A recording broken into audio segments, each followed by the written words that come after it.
Mount ரோட்ல இருக்கிற 3 முக்கியமான ஹோட்டல். அதுல ஒரு ஹோட்டலுக்கு ரீசெண்டா ஒரு விஷயம் தெரிய வந்தது. மட்டனும் கண்ணுக்குட்டியும் மிக்ஸ் ஆகி தான் அந்த ஹோட்டலுக்கு போயிட்டு இருக்கு. அந்த கறி தான் வந்து சென்னை முழுக்க வந்து சப்ளை ஆயிட்டு இருக்கு. முக்கியமான ஸ்டார் ஹோட்டல்ஸ்க்குமே 50 கிலோ மட்டன் 50 கிலோ கண்ணுக்குட்டி கறி மிக்ஸ் பண்ணி எடுத்துட்டு போய் கொடுக்கலாம். கண்ணுக்குட்டி கறி தான் சொல்லிட்டு ப்ரூஃப் பண்றதுக்கு எங்க லேபே கிடையாது. ஆனால் ரெஸ்டாரண்ட்ஸுக்கு இது தெரிஞ்சு தான் வாங்குறாங்களா இல்லை தெரியாமல் வாங்குறாங்க? இவங்க தெரிஞ்சு தான் வாங்குறாங்கன்றத இந்த மீட் என்ன ஆகுனா அந்த இருக்கிற ஹீட்ல வந்து ஒண்ணுமே தெரியாது. முக்கியமா அந்த ஷவர்மா. ஆமாம், ஆட்டுலேயே வித்தியாசம் நிறைய இருக்குது. 650 ரூபாய்க்கும் சரக்கு இருக்கு ஆட்டு தொட்டியில. பொட்டாடுன்னு வாங்க. அதாவது வந்து ரொம்ப நேரம் வேகும். ஓனர்ஸ்க்கு தெரியுமோ தெரியாதோ, பர்ச்சேஸ் மேனேஜர்ஸ்க்கு எல்லாருக்குமே இந்த விஷயம் நல்லா தெரியும். இன்னைக்கு ரெஸ்டாரண்ட்ஸ் தெருக்கு தெரு ரெஸ்டாரண்ட்ஸ் வந்துச்சு, தெருக்கு ஹோட்டல் வந்துச்சு, தெருக்கு தள்ளுவண்டி கடை வந்து ஆட்டுக்கறின்னு சொல்லிட்டு செத்து போன ஆடையும் போட்டுருவாங்க. ஓ, அதுவும் நடக்கும்? ஆமாம், அதுவும் நடக்கும். இறைச்சியால தான் ஃபுட் பாய்சன் அதிகமாகும்.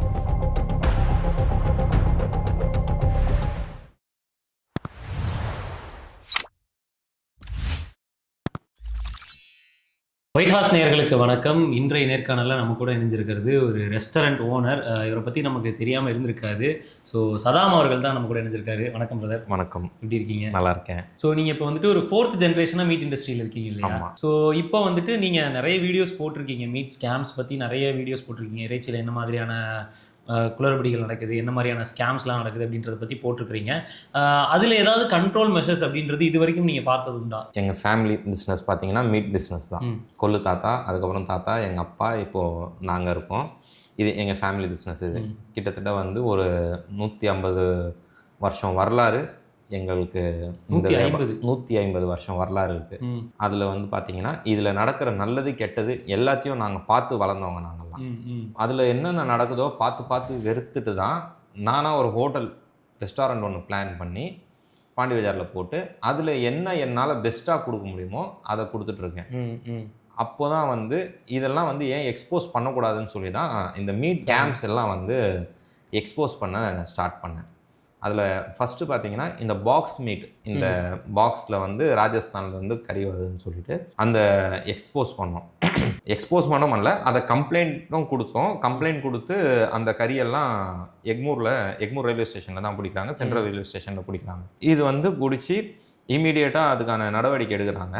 ஆனால் வந்து நடவடிக்கை என்ன எடுக்கிறாங்கன்னா, இந்த மாதிரி கறி மாட்டிருக்கு, அதாவது ஒரு தப்பு நடக்குது அந்த இடத்துல, அந்த தப்பு நடக்குதுன்னு மட்டும் தான் சொல்லியிருக்காங்க தவிர இந்த பண்ணது யாருன்றதை யாருமே வெளிப்படுத்தல. இன்னைக்கு வரைக்குமே அதை பற்றி வெளிப்படுத்தலை. ஆனால் நீங்கள் ரெகுலராக வந்துட்டு எனக்கு தெரிஞ்சு நான் ஒரு 6 to 7 months ஃபாலோ பண்ணிருக்கேன். நீங்கள் அதை வந்துட்டு பற்றி வீடியோஸ் போட்டுட்டு தான். கண்டிப்பாக அதற்கான ஒரு பலன் கிடைக்கல அப்படின்றது எப்படி இருக்கு? அது வந்து அதிகாரிங்க அவங்கள பாதுகாக்கிறாங்க ஒன்று. ரெண்டாவது வந்து இதை பண்ணுறவங்க எல்லாமே வந்து பணம் முதலைங்க. அதாவது நல்ல வழியில் சம்பாரிச்சது விட இந்த மாதிரி கெட்ட வழியில் சம்பாரித்து அவங்க பணம் நிறைய வச்சிருக்கிறாங்க. அவங்கள பாதுகாக்கிறதுக்குன்னு சொல்லி அதிகாரிங்க இருக்கிறாங்க.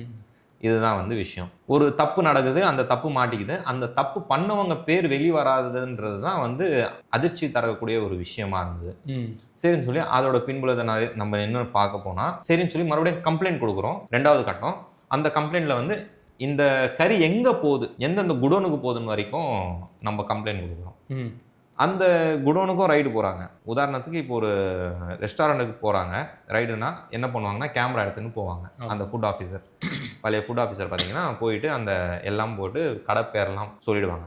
ஆனால் இந்த 4 குடோனுக்கு போயும் அங்கே இருந்து அந்த எந்த ஒரு உரிமையாளரோட பேரையுமே வெளிப்படுத்தலை அதிகாரிங்க. அவ்வளோதான். இது மட்டும்தான் ரைடாக நடந்தது. அதுக்கப்புறம் இந்த விஷயம் வந்து மறுபடியும் வந்துட்டு தான் இருக்குது. இந்த பாக்ஸ் மீட் திருப்பியும் அதே ஸ்கேம் நடந்துட்டு தான் இருக்குது. அந்த கறி தான் வந்து சென்னை முழுக்க வந்து சப்ளை ஆகிட்டு இருக்கு, முக்கியமான ஸ்டார் ஹோட்டல்ஸ்க்குமே. இப்போ சமீபத்தில் நடந்த அந்த பிலால் ஹோட்டல் இஷ்யூவுமே இதில் சம்மந்தப்பட்டிருக்கா? ஆக்சுவலி பிலால் ஹோட்டல் இஷ்யூன்றது வேற. மவுண்ட் ரோடு பிலால் வேற, ட்ரிப்ளிகன் பிலால் வேற. ட்ரிப்ளிகன் பிலால் என்ன ஆயிடுச்சுன்னா ஃபுட் பாய்சன் ஆயிடுச்சு. இது எல்லாத்துக்குமே இதுதான் பேஸ். இந்த கறி தான் அதுக்கான காரணமே. காய்கறி கெட்டு போச்சு, அடிக்கிற ஃப்ரைட் ரைஸில் காய்கறி கெட்டு போச்சு, ரைஸ் கெட்டு போயிடுச்சுன்னா அதெல்லாம் ஈஸியாக தெரியும். இந்த மீட் என்ன ஆகுனா அந்த இருக்கிற ஹீட்டில் வந்து ஒன்றுமே தெரியாது. முக்கியமாக அந்த ஷவர்மா. அந்த ஷவர்மா ஹை ஹீட்டிங்கில் இருக்கிற நேரத்தில் ஒன்றுமே தெரியாது. அந்த மைனஸ் போட்டு அந்த இது பண்ணி ரேப் பண்ணி தரும்போது இதுதான் வந்து இந்த ஃபுட் பாய்சனிங்கான பேஸே இவங்க தான்ன்றது இன்னும் யாருக்கும் புரிய மாட்டேங்குது.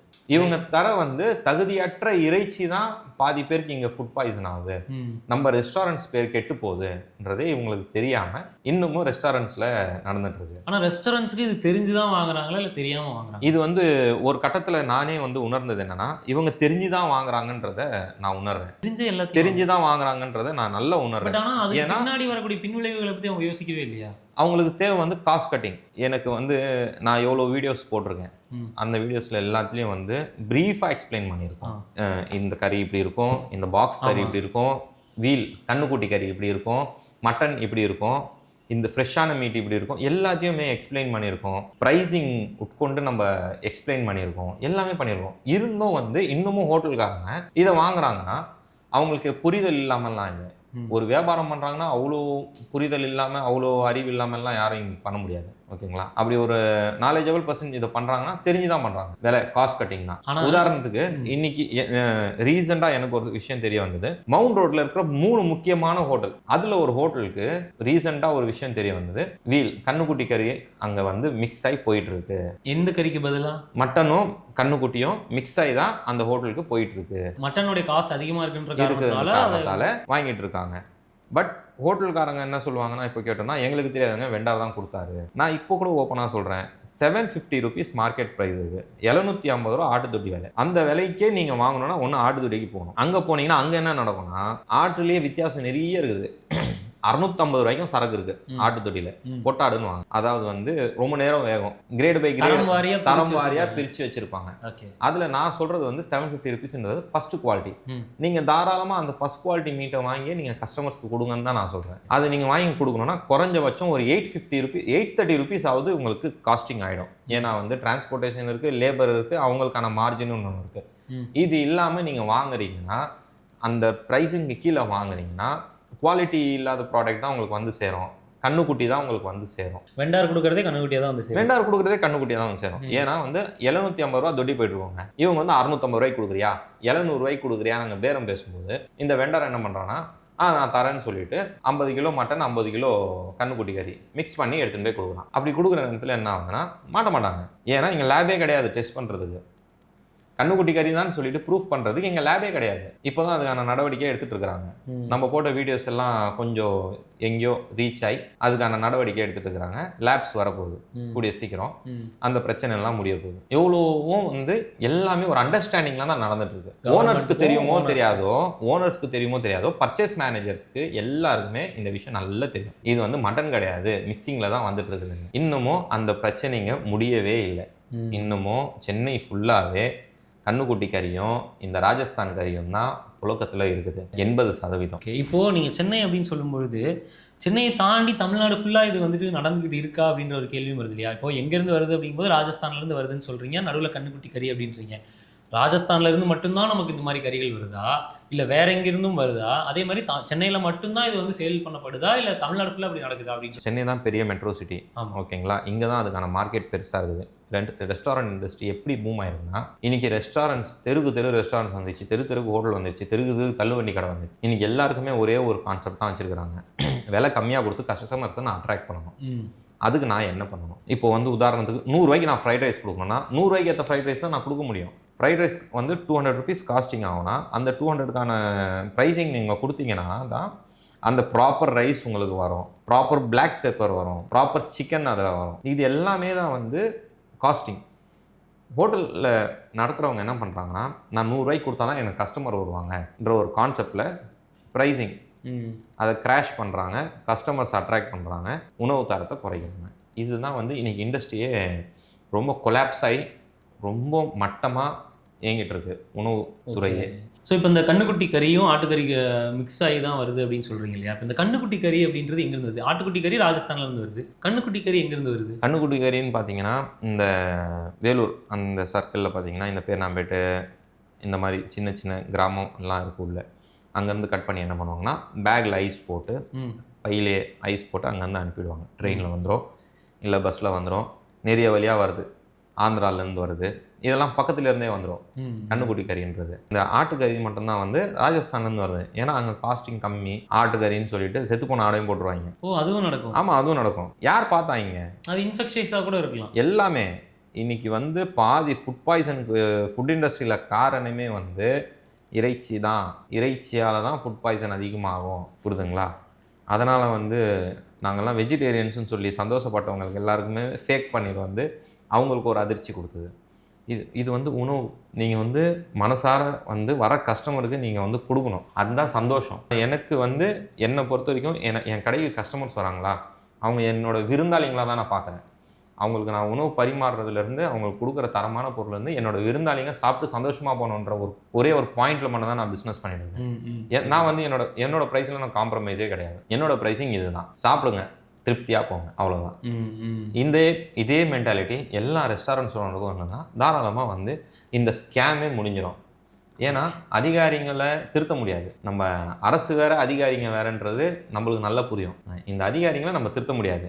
தப்பு பண்ணுறியா, எனக்கும் கொஞ்சம் கொடுத்துட்டு பங்கு, நீ தப்பு பண்ணிக்கோன்னு சொல்கிற அதிகாரிகள்லாம் இங்கே இருக்கிறாங்க. அதனால் வந்து முழுக்க இந்த பிரச்சனை இன்னும் முடியவே இல்லை, இன்னமும் நடந்துட்டு தான் இருக்குது. இந்த பிரச்சனைக்கு முடிவு வந்து ஒன்று ரெஸ்டாரண்ட்ஸ் ஓனர், இன்னொன்று வந்து திருநாய் பார்த்து திருந்தாவிட்டால் திருட்டை ஒழிக்க முடியாதுக்காக தான்.